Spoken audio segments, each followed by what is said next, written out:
What's a good eye cream? What about eye cream? Can you recommend an eye cream? If you're asking these questions, you're in the right video. Today, ladies and gentlemen, is the ultimate eye cream guide of 2025. The most important takeaway point from this video is that you don't need an eye cream. The moisturizer you use on your face can be used to moisturize the skin around your eyes. Point in the video, you're like, well, if you don't need an eye cream, what's the point of this video? There are certain specific concerns people have with the skin around their eyes, and there are eye creams out there formulated with ingredients that might improve those concerns, and therefore you might be interested in, well, what's a good eye cream for this particular concern? Another thing to keep in mind is that eyelid skin is very delicate. It's prone to irritation. Certain skincare products like retinol, if it gets around the eyelids, it can be irritating to them. So maybe you want to use some sort of active, but you don't want an active that is going to likely cause eyelid irritation to that delicate skin. What are some concerns with eyelid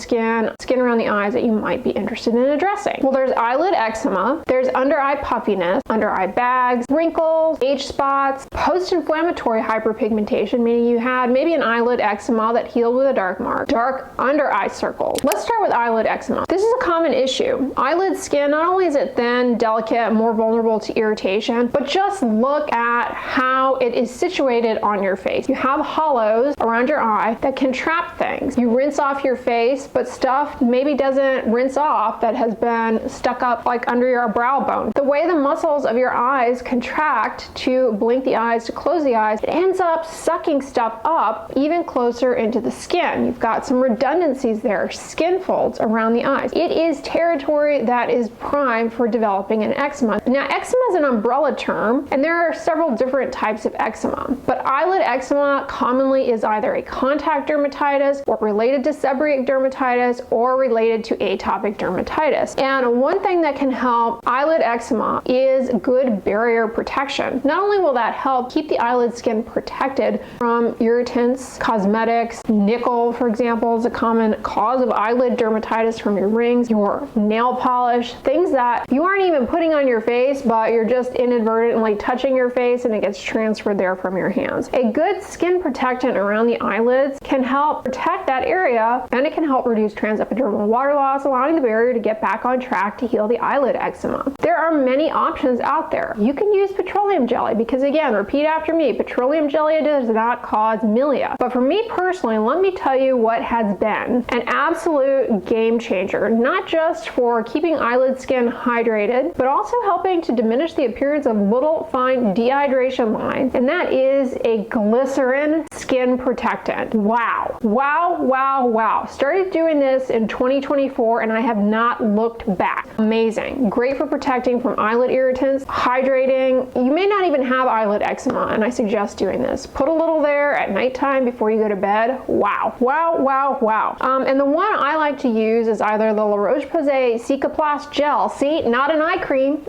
Not an eye cream, but here we are. That was my gateway, and then currently I'm using its competitor, the Prequel Skin Utility Gel, which is also great. If you want a real deep dive on how La Roche-Posay versus Prequel, how they compare, check out my video doing just that. Let's talk wrinkles around the eyes. Now, there's dehydration lines. They're not quite the same as expression wrinkles. They're those little fine lines that are a lot more obvious when the skin around your eyes is dry, either because you have an eyelid eczema, see Exhibit 1 with the glycerin skin protectant, or maybe it's related to aging. As we get older, the skin is more vulnerable to losing water, to becoming dry, dehydrated, especially in women around perimenopause, menopause. With the decline in estrogen, we lose some of our skin's water retaining ability. We get these little dehydration lines, which makes the skin look much older, and we want it to. Glycerin skin protectant can really help just by improving water content in the skin, plumping up the outermost layer, smoothing out those little dehydration lines. But then you have the actual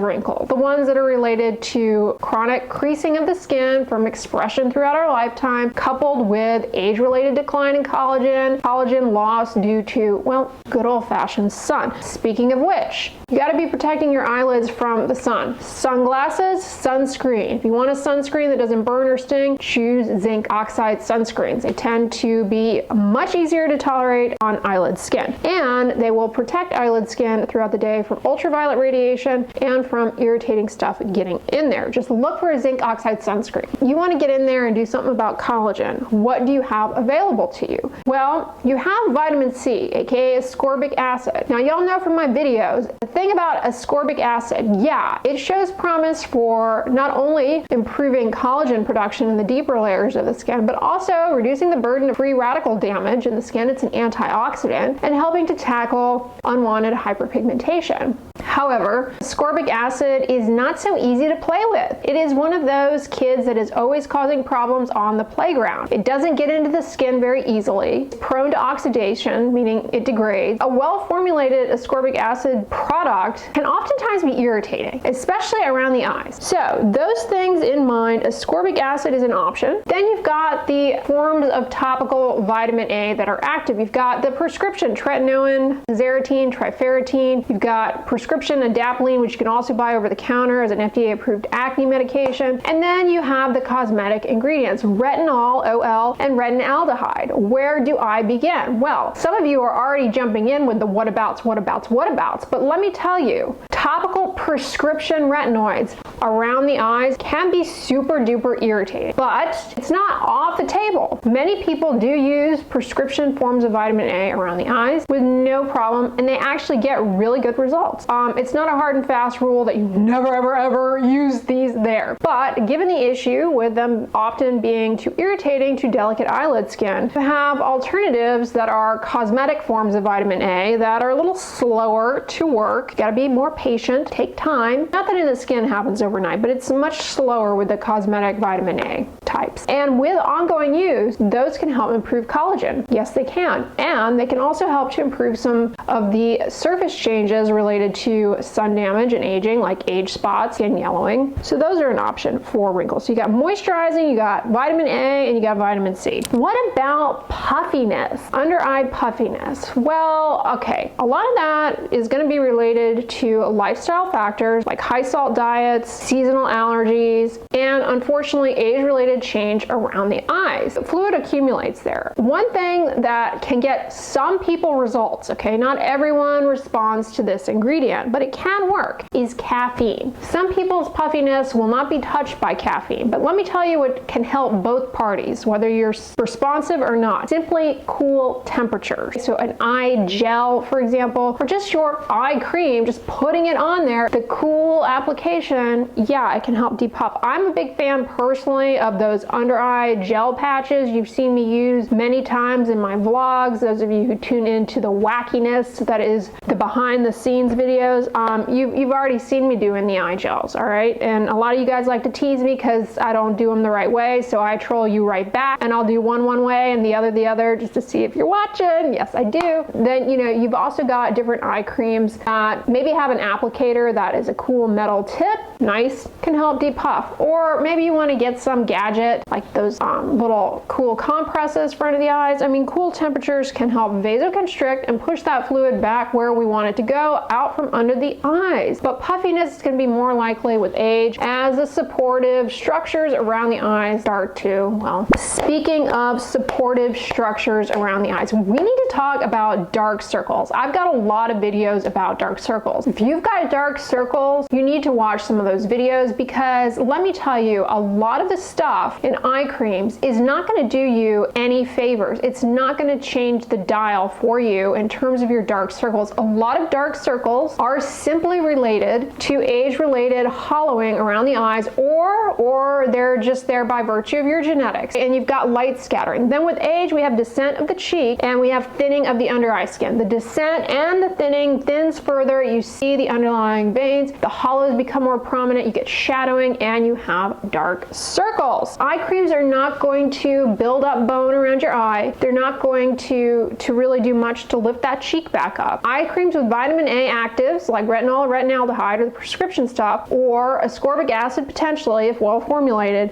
can help to improve collagen production and thicken the skin a bit. You might get some diminishment in dark under eye circles. Takes time, takes a lot of patience. If you are using an eye cream to correct these, you're going to be waiting a long time to see any kind of result, and you might already be done with the eye cream before it has even had a chance to do anything. All right, the other reason for dark circles too is pigmentary demarcation lines, especially if you have a deeper skin tone. Southeast Asian individuals often have these. They're part of how your pigment cells dispersed when you were a developing embryo. These sharp lines of demarcation between one area that's more pigmented and another, they can happen around the eyes. Then you have actual hyperpigmentation, like increased melanin pigment. That might be related to post-inflammatory hyperpigmentation, say from a healing eczema, or you might have some hyperpigmentation just related to cumulative sun exposure, sunspots, age spots. How do you know? How do you know if it's pigment or if it's shadowing? Well, you can pinch the skin up,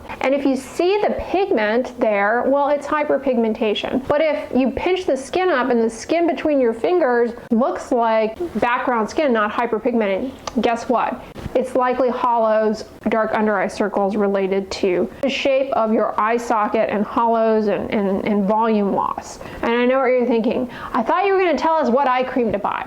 Well, I'm going to give you some options of what I've tried out, used, and think happens to be good. So what will tackle the hyperpigmentation? Well, you got to have sun protection, but you should be doing that anyway. Topical vitamin A, retinol, retinaldehyde from the cosmetics, and if you're one of those bad boys who tolerates the prescription around the eyes, well, that can be helpful as well. Prescription hydroquinone, but you're here for stuff you can buy without a prescription. Also vitamin C, ascorbic acid. Then we have niacinamide, which I love. It's great for the moisture barrier. Niacinamide is great for hyperpigmentation because it disrupts the transfer of pigment packets from the pigment producing cells and melanocytes to the surrounding skin. So that's a unique mechanism and why it's helpful for dark spots. Couple that with another pigment lightening ingredient and you get some synergy in terms of different effects. What's another pigment lightening ingredient that you might be interested in trying? Thiamidol. Thiamidol is an ingredient under the Beiersdorf umbrella of cosmetic ingredients, like they are the ones who developed it. It is a tyrosinase inhibitor. Tyrosinase is the enzyme that makes that melanin pigment. And a lot of pigment lightening ingredients target tyrosinase. Then you also have compounds from licorice root, glycyrrhizate, which can help with the moisture barrier, can help soothe the skin of irritation, but also can help with hyperpigmentation. So if you have a couple of those in a given eye cream, then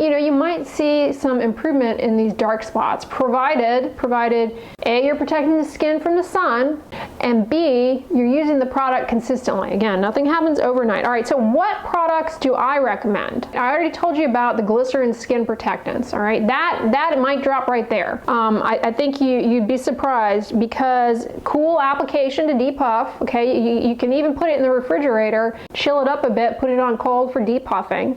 It will help with the little dehydration lines. It'll help protect the skin around the eyes from irritating stuff, help calm down eyelid eczema. Also will help support better barrier turnover by improving water content, so with time may help in hastening the clearance of hyperpigmentation. Not going to rebuild the structure around your eye to correct dark under eye hollows, that's for sure. But I personally did note an under eye brightening effect with the use of it, and I think that's all related to better moisture retention. And what was the other thing we were hemming and hawing over? Oh, when the outermost layer is hydrated through light scattering, dark spots, true hyperpigmentation is a little bit less obvious. So you get a little bit of a brightening effect. All of that from a glycerin skin protectant. All right, but moving down the line, those of you who've been here for a while, several years ago I reviewed CeraVe's Skin Renewing Eye Cream. And remember how I was like, wow, CeraVe always has great products, but this one I really felt was quite good. Well, it's got niacinamide, good for dark spots. It's got caffeine, which for some of you is going to help depuff. For others, it'll do jack squat. And it's got matrixyl 3000, two peptides, which we're kind of just hoping work. And what is matrixyl 3000? It's actually two peptides. One lowers the inflammatory mediator IL-6, interleukin 6. Other kind of looks like a little piece of your collagen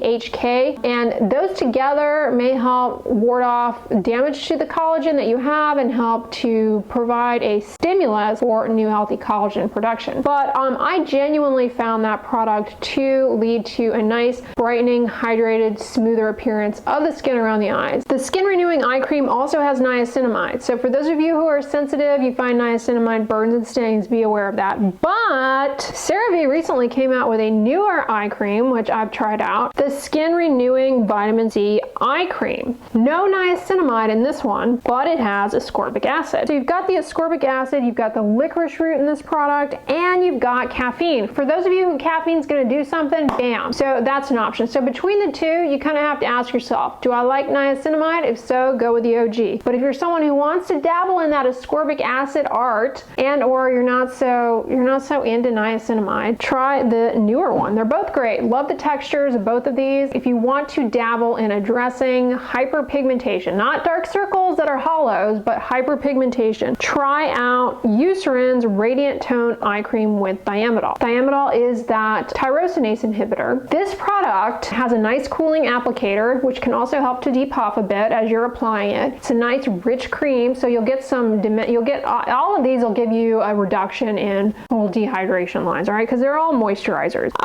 And in contrast to the other products in this line, no fragrance. So I've actually been using this off and on my face, because the Radiant Tone line, the other products for the face, heavy fragrance that's just like very off-putting. All right, let's get into the forms of vitamin A. I've got two recommendations there, and those of you who've been watching me for a while, you probably already know what the recs are. One of them is Neutrogena's Rapid Wrinkle Repair Eye Cream. I'm recommending that for years. Great retinol. Johnson & Johnson has put a lot of R&D into retinol. They've been doing retinol a really long time. I mean, when it comes to good retinols, Neutrogena is a no-brainer for me. And I love that product. It's a nice, rich, moisturizing base. It really does give a very nice instant effect. It's all sort of light scattering, but it really does give instant, like, feel-good response as far as moisturizing and diminishing those little lines. Great option. Then this other one is a retinaldehyde, Beauty of Joseon. Their Revive Eye Serum plus retinol. Now this one does have niacinamide, but it's also a great option. It's marketed for the eye, but the instructions tell you, hey, you can use it to the rest of your face, which I have. So this is another one of those examples where not everything that you put on your face needs a separate eye version, because some things are formulated to be gentle enough for both. But I get it with vitamin A in general because it can be more irritating. All right, y'all, that's a wrap up with eye creams. As a reminder, you don't need an eye cream. As a matter of fact, if you have commented in the comments section, I thought she said we didn't need an eye cream. Well, you didn't watch the beginning of this video, obviously. All right, you obviously commented prematurely. It's okay. I appreciate the engagement, but you don't need an eye cream. These are some good ones though for addressing specific concerns around the eye area. All right, y'all, let me know in the comments. Are you someone who really enjoys eye creams? Was this video helpful? I sure as heck hope so, although if it's not helpful, chances are you aren't still watching. So on the end slate, I'm gonna put my recent review, for those of you who are about to type what about, I'm gonna put my recent review on the Nyod Eye Concentrate. Concentration may be required to make it through that doozy. But if you guys like this one, give it a thumbs up, share it with your friends, and as always, don't forget, sunscreen and subscribe. I'll talk to you guys tomorrow. Bye.